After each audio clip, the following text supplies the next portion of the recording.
It's preposterous to think that one person is going to have all the answers. I'm just a maverick scholar, you know. I don't have a degree. I'm not an expert.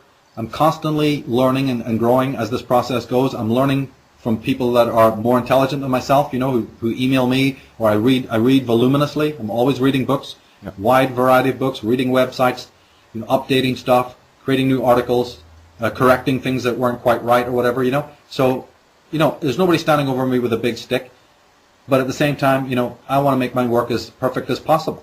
And, you know, there's always going to be things that you're going to change. This is a moving collage. It's like this thing in front of you is like a chimera, you know, it's like a kaleidoscope.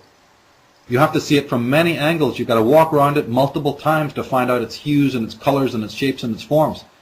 And just like the eye can be deceived, so can the mind. We can be wrong. Or we can be seeing something myopically one year, and then we have greater clarity on it the next.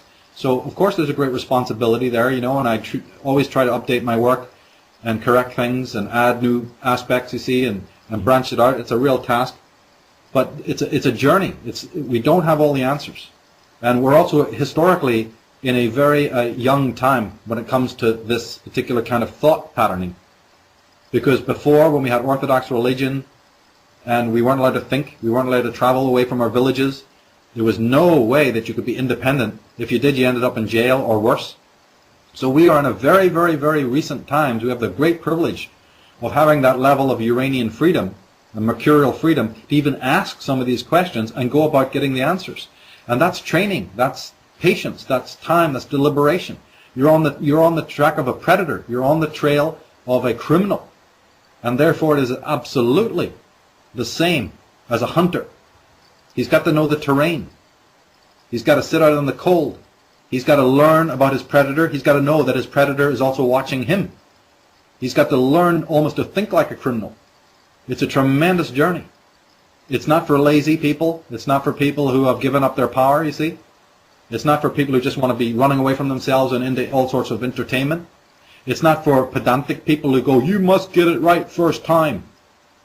You know, where are these guys coming from? You know what I mean? Who are they to wave a big stick over anybody or piss on this knowledge like it's some dog trying to territorialize an area? They don't own knowledge. Nobody owns knowledge. Knowledge is for all mankind, and it's evolving as it percolates down through each individual human consciousness. Each person has the right to have a different angle on a certain thing. That's what makes it a beautiful parliament of voices. As we said, the bane of the world that is coming is the world of consensus and uniformity and conformity. This regimented knowledge, this regimented attitudes. Don't we see that all over the world? So in this area, which is occult, which is esoteric, which is alternative, we don't want any of that. We want to be able to make mistakes because we realize there is really no such thing as a mistake. There's just a challenge. There's just an obstacle to get over. There's just a way to, you know, another veil falls from your face. Another lie, you know, gets blown. Yeah. It's a wonderful, you asked a meditation. It is the meditation. Because we're not, like we said in Architects of Control, we're not gaining knowledge, we love knowledge. We love it. We have a relationship with it like we have with a person. You know, I love my books. I love this subject. I love the people who are also studying this. It's a tremendous journey. It's what, you know, I feel I've been on this planet to do. So it's my dharma. It's what I'm meant to do. I don't want to be a follower. I don't want to listen to lies. I want to find out what's going on. But you are walking in the dark. You are walking in an area where you can easily trip and fall and really, you know, hurt yourself. But you see, ultimately, that's the road that I want to go on. That's the road I want to follow. And the pitfalls, I will take it because otherwise I wouldn't be on that road. If I wasn't able to take the flak, you know, I would have given up years ago. You know what I'm saying? So, you know, and as I say, I give the perfect right to any detractor or any other, you know, party. You know, they want to come and do something about what I'm doing. They have the freedom to do that. I'm not taking it away from them. I do what I do. They can do what they do. It's as simple as that. I'm not frightened by those people.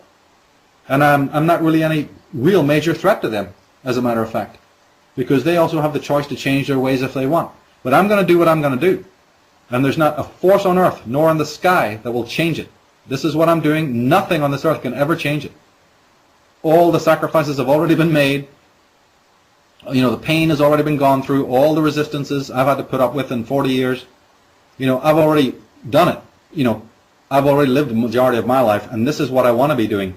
I just wish I could have actually been doing it a lot earlier without all the resistances and the bullshit, you know, that I had to put up with. But now that that is somewhat removed, you know, I get on with the game that I want to be doing, just like anybody else who's passionate about what they're doing, playing the cello, playing the violin, you know, working with computers, whatever. You have to do it for the love of it, the passion of it, not because it's a drudgery. Yeah, I hear that.